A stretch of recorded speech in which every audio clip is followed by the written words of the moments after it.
Hi everyone, welcome back to the US CPA classes for Financial Accounting and Reporting exam. In this video, which is part 3 of non-governmental not-for-profit organization, I'll be walking you through in detail about financial statement position, statement of financial position. So let's dive into to understand more in detail of general purpose financial statement, non-governmental not-for-profit organization, statement of financial position. This is an illustration for the disclosure in the notes to financial statement of a not-for-profit entity, which is Trinity. Net assets with donor restriction are subject to following purpose or time restriction. So these are like disclosure given in the financial statement. Subject to proposed restriction. First is program Omega, around $15,200, and then program Luta, $10,000, facilities and equipment around $20,230. So total is around $45,430. Subject to time restriction, they have for a period after September 30th, 2001, $25,000. And there are certain funds which is not subject to appropriation or expenditure, which is land required to be used for recreational area in perpetuity around $301,782. So total asset is around 372,212. So this is like the way how you need to give the disclosure basically. So what all things you need to keep in mind here? One is the how much fund is being subject to restriction, right? So you need to separately disclose amount which is not subject to restriction, तो amount. एक चीज थी, अगर sir not subject to appropriation और expenditure है तो फिर total में इसको क्यों इंक्लूड कर रहे हैं विद डोनर रिस्ट्रिक्शंस में? क्योंकि आप बोल रहे हैं ना कोई रिस्ट्रिक्शन नहीं है या कोई अप्रोप्रिएशन एक्सपेंडिचर पे कुछ नहीं है लिमिट, तो फिर इसमें इसको इंक्लूड क्यों करा गया total net assets with? Yeah, very good point. So net asset include both with donor restriction and without donor restriction, but you need to give the classification separately so that user of the financial statement understand how much is being earmarked for the restriction and how much is not earmarked or not required to be earmarked for restriction. So this is for the user of the financial statement classification. And within the restriction, again there are two type of restriction. One is use based restriction, second is time based restriction. Both you need to classify separately. So this illustration just demonstrate how you need to disclose separately all these categories. Okay sir, एक चीज पूछनी थी sir, देखिए with restrictions में दो होते हैं, purpose और टाइम, है ना? तो 45,430 प्लस 25,000 ये हो गया। हाँ, this total is restriction, yes exactly. तो ये बोल सकता हूँ net assets with donor restrictions हो गए, है ना? अब yes. जो नीचे वाला है नॉट सब्जेक्ट टू अप्रोप्रिएशन और एक्सपेंडिचर, ठीक है, इसको अपन ये कहेंगे ना नेट एसेट्स। हाँ, net assets without donor restrictions, है ना? तो इनका जो टोटल है 3,01,000 प्लस 25 प्लस 430, ये जो 372 आया, ठीक है, इसको मैं बोलूंगा टोटल नेट एसेट्स ना, विद और विदाउट इसको तो नहीं बोल सकते, ये तो टोटल नेट एसेट्स कहलाए। ये जो हेडिंग है total assets with donor restrictions, हाँ ये कंफ्यूज कर रही है, ये बोलना चाह रहा हूँ। Yeah, I buy your point, but what they wants to say, it's including donor restriction amount. You are right, you can say total net asset also, or you know like again यहाँ तो word ये आना चाहिए including donor restrictions, ये बोल दिया जाए। no, that's the way you speak English, but we need to understand how those Americans speaks also, no? So these are sometimes like the way they speak. For example, like I'll give you a very small example. Like if something is very like reasonable price, what do you say? You may say like it's economical, right? Yeah. But they call it cheap. So if something someone in front of you they call something as a cheap, you may feel like it's not good quality or it's maybe bad word, right? But that's the way like normally they pronounce or normally they speak. So that's a way of speaking difference, you can say so. Plus sir उनका ना थोड़ा सा बहुत अलग है भी। मैंने जैसे अब मैं यूएस ऑर्गेनाइजेशन में हूं ना, तो वो यही बोलते हैं like from this to this, हम लोग ऐसे बोलते हैं, right? From section 32 to section 45, वो बोलेंगे फ्रॉम सेक्शन 32 थ्रू सेक्शन 45, वो थ्रू यूज करते हैं, टू नहीं यूज करते। Yeah, so that's the difference between American English or British English. So we generally, speaks British English. Okay. Right? What you are saying is right, but we need to understand we have we are giving US CPA exam. नहीं, तो So आदत उस according बिल्कुल perfect बोल रहा है कशिश। Shivam is right. Yeah, I'm not saying no, but you need to understand like how they also pronounce, because in question in exam actually you'll get language like this. Then you should not get confused. Okay. Right? So next is presentation of assets. So assets may include your cash, your investment, other assets restricted for plant asset purpose or endowment purpose are reported to be separate line item. So any cash, investment or other asset which is being restricted for plant asset purpose or endowment purpose need to be reported separately. So you need to give a separate line item, endowment fund or plant asset purpose, or maybe restricted for the capital investment. Second is the investment in equity security with readily determinable market value are reported at fair value. So if you have invested in any security, for example you are a trust or an NGO, right, you have some liquid funds, and that liquid fund you have invested in the marketable security, and those marketable security need to be valued at fair market value, same way how we do in GAAP. So investment gain or loss are reported as change in net asset without donor restriction, unless their use is restricted by explicit donor stipulation or by law. So for example, any donor has given you marketable security as a donation, right? On the sale of it, you have earned some gain or you have incurred some loss. Then how do you report that? So you'll be reporting that as a net asset without donor restriction, unless there is any use restriction or explicit restriction by the law or by the specific party. Right? So these are like some additional presentation requirement for the asset categories. तो एक चीज है, इसका मतलब ये निकला, जैसे मान लीजिए आपको गोल्ड का इन्वेस्टमेंट दिया गया, गोल्ड की वैल्यू में जो चेंज आया है उनको net assets without donor restrictions में दिखाएंगे, ये कहना चाह रहे हैं? No, gain and loss will come when you are selling it. नहीं, तो इन फेयर वैल्यू का चेंज आया ना? No, fair value is first point. So investment in equity security with readily determinable fair value. So this is one point. Right? The second point is gain and loss. Gain and loss occurs when you are selling that item. अच्छा, investment gains and losses, okay, not changes in the fair value. Change in fair value, yes. For equity security, you'll be reporting change in fair value, same way how you are reporting in GAAP. Okay. Right? And second point is what you will do with the investment. Right? First thing is change in fair market value, and you will be creating or considering the impact of change in fair market value. That's one thing, right? Same as GAAP. Second thing is when you are selling it, at that point of time you'll be incurring loss or generating gain. ठीक बात है. Right? So that at that point of time you need to report the net value of the asset, the cash which you are receiving. ठीक है sir. और sir छोटा सा example ले लेते हैं. For example bill and Melinda Gates है, उसने टेस्ला के स्टॉक में इन्वेस्ट किया. ठीक है, bill and Melinda Gates NFP है. एक एग्जांपल, उसने टेस्ला के स्टॉक में इन्वेस्ट किया इक्विटी सिक्योरिटीज में. ठीक है, 20% से नीचे स्टेक है, कुछ एसोसिएट और उन सब पे बात नहीं करते अपन.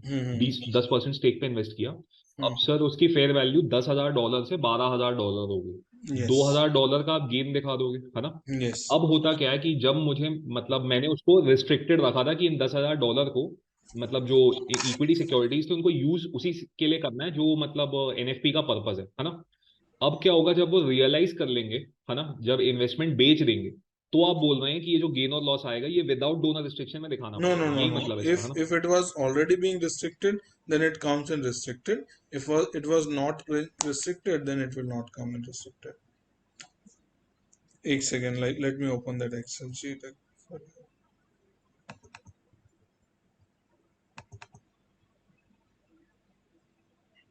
क्योंकि सर ये क्या है ना, इसमें प्रॉब्लम बहुत होती है क्योंकि बाद में रिक्लासिफिकेशन भी आता है ना सर इसमें. No, very इसलिए simple. मैं चाह रहा हूँ कि ये जड़ से Very clear हो. simple. Very simple. For Yeah. example, you have investment in marketable equity security. Let's say you purchase for $10,000, and you receive this as a donation for you can say for capital expenditure, right? For, let's say, for purchase of construction of building. Okay. Okay. Right, they have given $10,000 to you as a donation for construction of building, right? On, let's say, year end. उससे आपने investment purchase करी है ना? No. They have given you $10,000 worth marketable equity security. Let's say this they have given on Jan 1, 2022, right?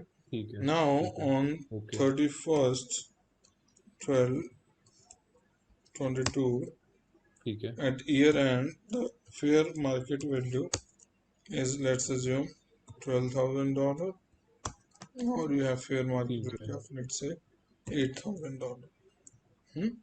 So there is impact of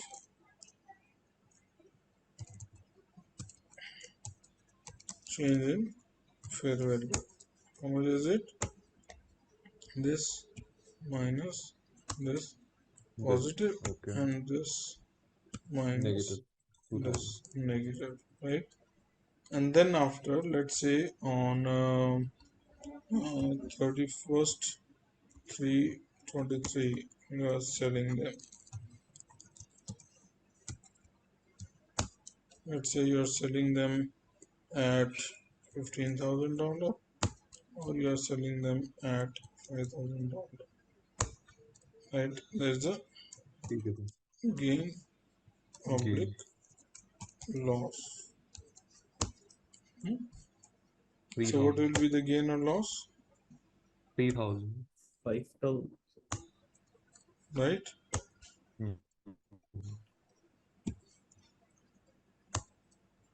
Right?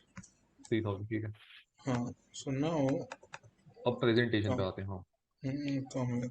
So investment in equity security with readily determinable market value are reported at fair value, right? So at year end, you'll be reporting them at a fair market value, right? And this gain and loss you'll be recognizing into the income statement. Okay. Sir 2 minute. हाँ चलिए. अच्छा आप बोल लीजिए, फिर बात कर लेते हैं. बोलो. और सर देखिए, 1 जनवरी 2022 पे बात करें अपन, ठीक है. वहां पे सर जो 10,000 आपको डोनेटेड एसेट्स मिले थे, है ना? है ना? 10,000 जो डोनेटेड एसेट्स मिले थे, उनको मैं कहाँ दिखाऊंगा? विद रिस्ट्रिक्शन में दिखाऊंगा ना. 1 जनवरी को अगर बैलेंस शीट बना, है ना, विद रिस्ट्रिक्शन पे दिखा दिए प्रेजेंटेशन में. मैं इस पे बात करना चाह रहा हूँ. विद रिस्ट्रिक्शंस पे देखा है, ठीक है सर. अब 31/12/2022 को सब कुछ क्लियर है. गेन और लॉस स्टेटमेंट ऑफ एक्टिविटीज में चला गया, 100% क्लियर. अब 31/3/23 में कैसा प्रेजेंटेशन होगा, ये भी सब बता दीजिए. हाँ. वही कहा है.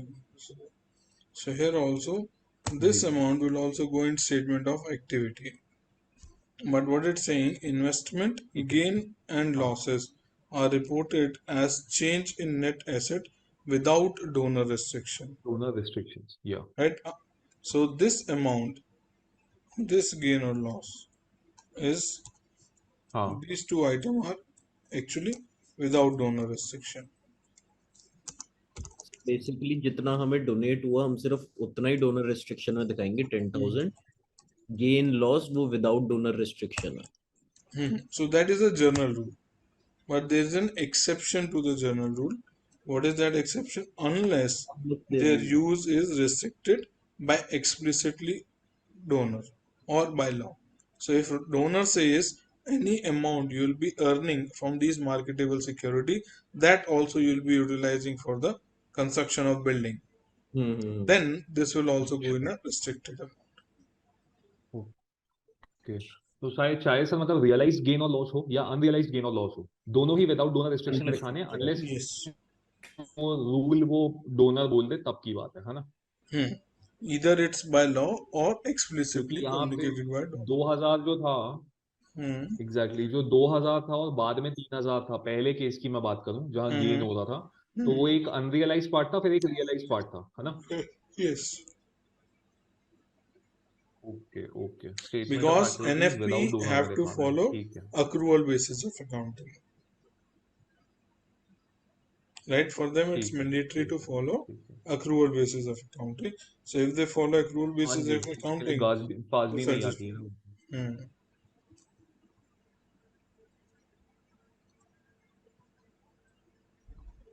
ठीक है सर, ये क्लियर है। सर एक बार फिर से हाँ दिखाना जी। हो। कशिश, सर एक बार फिर से दिखाना हो Excel. So this is you have received originally, right, with restriction.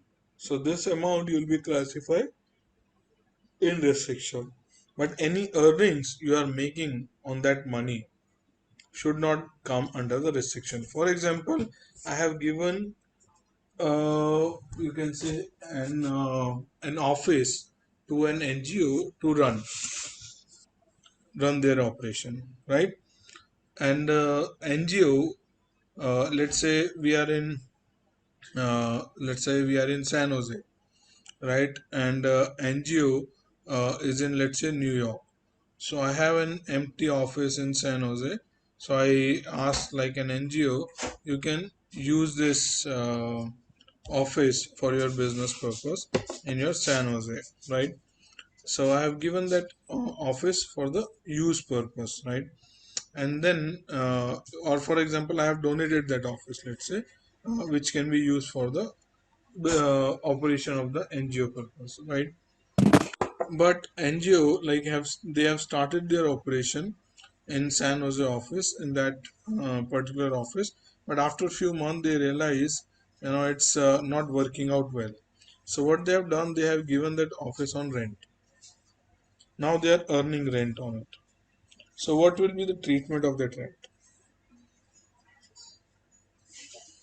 Are you getting my point? Yes sir.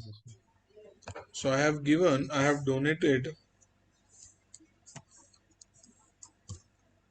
office, let's say fair market value of that office is $1 million, right? And rent is, let's say, $3,000 per month. So what will be the treatment of office and what will be the treatment of rent? The rent would be taken without donor restriction. Right? And yeah, office is like the with donor with restriction. restrictions, They cannot sell it, right? yeah, yes, sir. And here, like when I am giving the donation of, let's say, office, so if I say any money you are generating out of this office has to be utilized for the you can say uh, construction of new building for the church, or maybe for the COVID care, maybe for the health care, maybe for the child education, right? In that case of scenario, this $3,000 monthly will go to those restrictions specifically. This is what it means. yes sir, Akash, clear? yes, Yes, sir. Okay. Right, Kashish, got it? Yes, sir, clear. Okay.